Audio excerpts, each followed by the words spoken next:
I am ready. Serbisyong totoo ng GMA News. Ngayong gabi o bukas ng madaling araw, inaasahang papasok ng Philippine Area of Responsibility ang low-pressure area na binabantayan ng Pag-asa. Halos hindi ito gumagalaw mula sa kanyang posisyon na 1,400 kilometers sa silangan ng Timog Mindanao. Mababa pa rin ang tsansang maging bagyo ito sa susunod na 12 oras.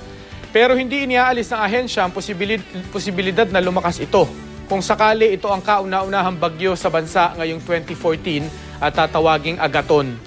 Kung mabubuo ang sirkulasyon nito, posible itong lumapit sa Eastern Mindanao bukas ng hapon.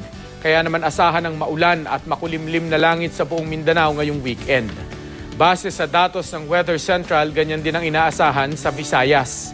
May tsansa ring maging makulimlim at maulan sa ilang lugar sa Southern Luzon. Mas maaliwalas na langit at mahihinang pag-ulan naman ang mararanasan sa iba pang bahagi nito. Para sa ibang update, bisitahin ang GMA Weather webpage, Twitter at Facebook page.